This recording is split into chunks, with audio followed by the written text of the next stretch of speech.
Hello friends, आप सभी का मेरे इस चैनल में हार्दिक स्वागत है। पिछली वीडियो में हमने समास की परिभाषा और इसके उदाहरण वगैरह के बारे में पढ़ा था। इस वीडियो में हम समास के भेद, समास कितने प्रकार के होते हैं, उनकी परिभाषा के बारे में पढ़ेंगे। सबसे पहले समास के भेद पढ़ने से पहले एक बार मैं समास की परिभाषा रिपीट कर देता हूँ। जब दो या दो से अधिक शब्द अपने बीच की विभक्तियों का लोप कर छोटा रूप बनाते हैं, उसे हम समास कहते हैं।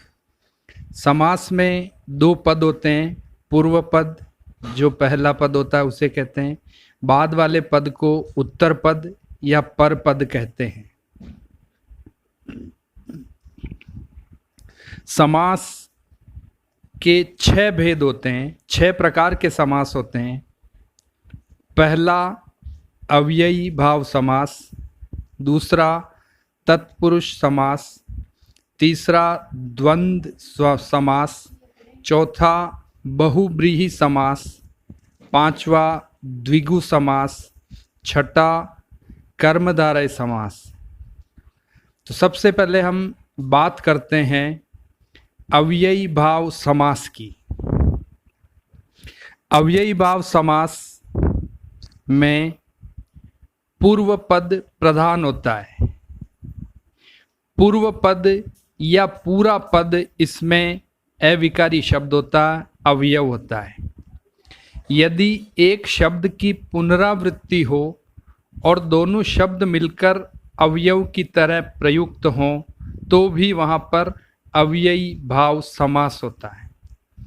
संस्कृत के जो उपसर्ग युक्त पद होते हैं, वो भी अव्ययी भाव समास होते हैं। इसके उदाहरण लेते हैं हम। यथाशक्ति यानी शक्ति के अनुसार, प्रतिदिन, प्रत्येक दिन, प्रत्येक, प्रति एक, घर घर, यहाँ पुनरावृत्ति हो रही है। रातों रात, घर घर, हाथों हाथ, बीचों बीच, यहाँ भी अव्ययी भाव समास है, क्योंकि यहाँ पर एक शब्द की पुनरावृत्ति हो रही है। दोनों शब्द अविकारी शब्द, अवयव की तरह कार्य कर रहे हैं। आमरण, निर्विवाद, बिना विवाद के, बाकायदा, कायदे के अनुसार, निसंदेह, आजन्म आदि, ये सभी उदाहरण अव्ययी भाव समास के उदाहरण है।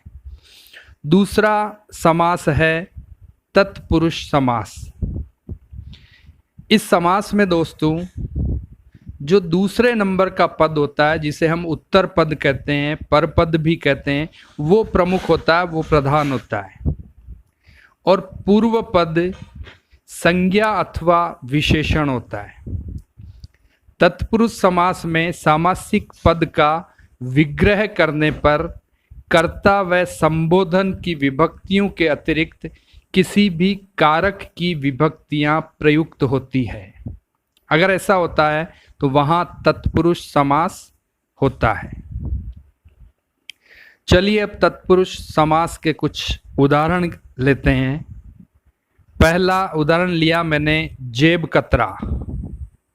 जेब को कतरने वाला, यानी कर्म तत्पुरुष, जेब को विभक्ति आ गई यहाँ पर। दूसरा उदाहरण लिया है कृष्णार्पण, यानी कृष्ण को अर्पण, ये भी कर्म तत्पुरुष समास है। अगला उदाहरण लिया मैंने करण तत्पुरुष समास से, तुलसीकृत, तुलसी द्वारा रचित, करण तत्पुरुष, तुलसी से रचित या तुलसी द्वारा रचित। हस्तलिखित, हस्त यानी हाथ से लिखा हुआ, हाथ से लिखित। अगला उदाहरण लिया मैंने संप्रदान तत्पुरुष समास से, गुरु दक्षिणा, यहाँ संप्रदान तत्पुरुष की विभक्ति के लिए, गुरु के लिए दक्षिणा। सत्याग्रह, सत्य के लिए आग्रह। अगले दो उदाहरण लिए हैं अपादान तत्पुरुष समास से। जन्मांध यानी जन्म से अंधा, जन्मांध।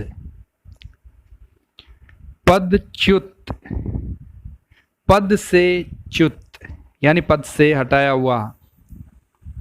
फिर मैंने दो उदाहरण लिए हैं संबंध तत्पुरुष समास से। रामचरित और घुड़सवार। रामचरित, राम का चरित यानी राम का चरित्र।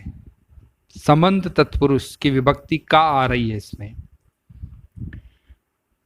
फिर अधिकरण तत्पुरुष समास की विभक्ति है में, पे, पर। इसका उदाहरण लिया मैंने घुड़सवार और वनवास।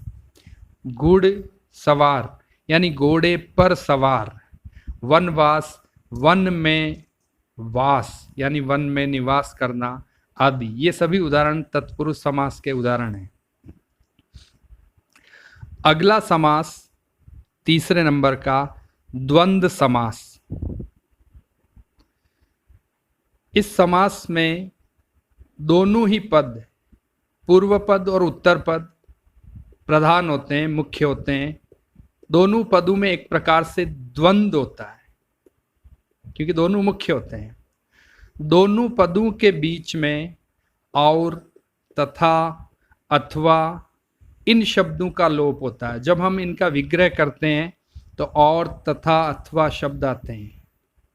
उदाहरण के लिए माता पिता। अब यहाँ माता और पिता दोनों शब्द प्रधान है, दोनों मुख्य हैं। दाल बाटी, दाल और बाटी दोनों का अपना अपना महत्व है, दोनों प्रमुख है। और चाहे तो अपन पाप पुण्य, लाभ हानि, अन्न जल, फल फूल, भला बुरा, ये मैंने उदाहरण लिए हैं। इसके अलावा दो उदाहरण मैंने लिए हैं द्वंद्व समास के। शीतोष्ण, शीत या उष्ण, शीतोष्ण। कृष्णार्जुन, कृष्ण और अर्जुन। ये सभी उदाहरण दोस्तों द्वंद्व समास के हैं। अगला चौथा जो समास का भेद है वो है बहुव्रीहि समास। इस समास की परिभाषा पढ़ते हैं।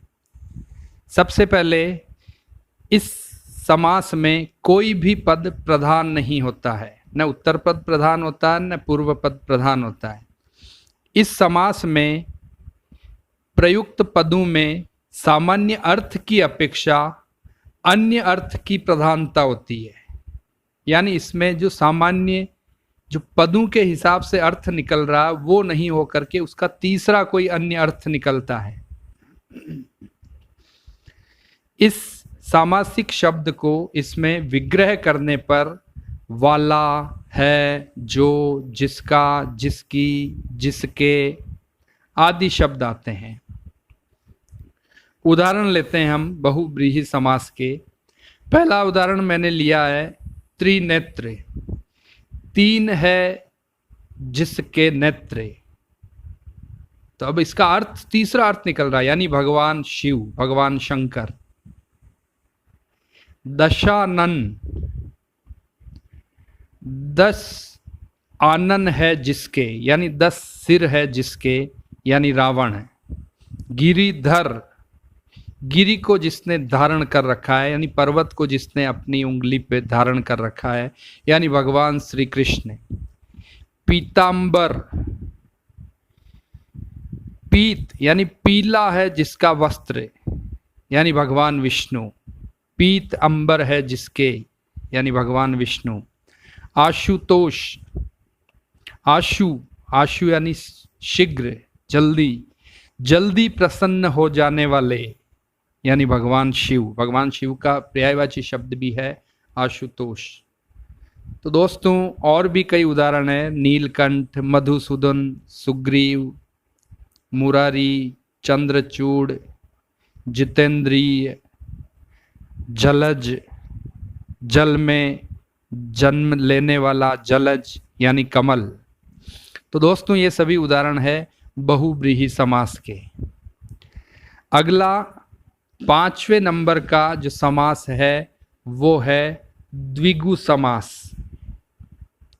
द्विगु समास की परिभाषा पर बात करते हैं हम। यह समास, इसमें जो पूर्व पद होता है वो संख्यावाची होता है, उसमें संख्यावाचक होता है। द्विगु समास में प्रायः पहला पद, प्रारंभ वाला पद संख्यावाचक होता है। इसमें जो प्रयुक्त संख्या है वो किसी समूह का बोध कराती है, अन्य कोई दूसरा बोध नहीं कराती है। तो द्विगु समास को पहचानना बहुत ही आसान है। बस इसमें पहला जो पद है वो संख्या के रूप में होता है और संख्या एक समूह के रूप में वो उसका बोध कराता है। उदाहरण के रूप में देखिए त्रिभुज, तो इसका पूर्व पद है त्रि यानी तीन भुजाओं वाला त्रिभुज। चौमासा, 4 महीनों का समूह चौमासा। चौराहा, 4 रास्तों का समूह, उसको कहते हैं चौराहा।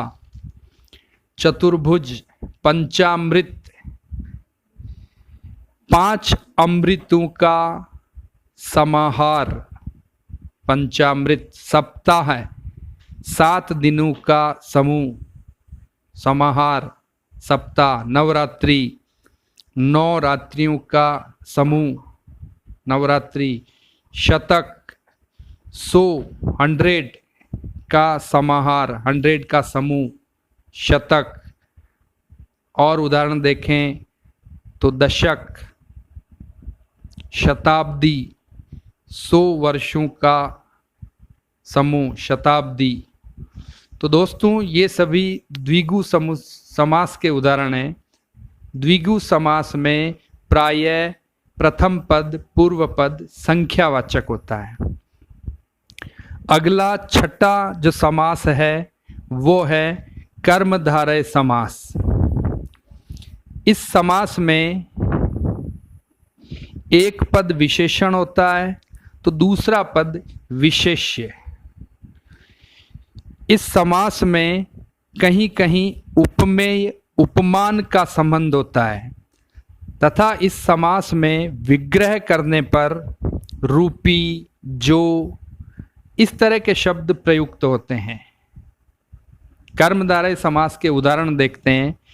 पहला उदाहरण लिया मैंने नील कमल, यानी नीला है जो कमल, नील कमल। महापुरुष, इसका विग्रह होगा महान है जो पुरुष, महापुरुष उसको कहते हैं। महर्षि, महान है जो ऋषि, यानी इसका विग्रह करने पर जो आ रहा है। दुष्कर्म, दूषित है जो कर्म, खराब है जो कर्म, उसको कहा जाता है दुष्कर्म। कुपुत्र, कुत्सित है जो पुत्र। लाल मिर्च, लाल है जो मिर्च। क्रोधाग्नि, क्रोध रूपी अग्नि। तो दोस्तों ये सारे उदाहरण है कर्मधारय समास के उदाहरण। तो हमने समास की परिभाषा और समास के भेद के बारे में पढ़ा, इनके उदाहरणों के बारे में भी पढ़ा। दोस्तों आप मेरी इस वीडियो को अपने सब दोस्तों के साथ ज़रूर शेयर करें।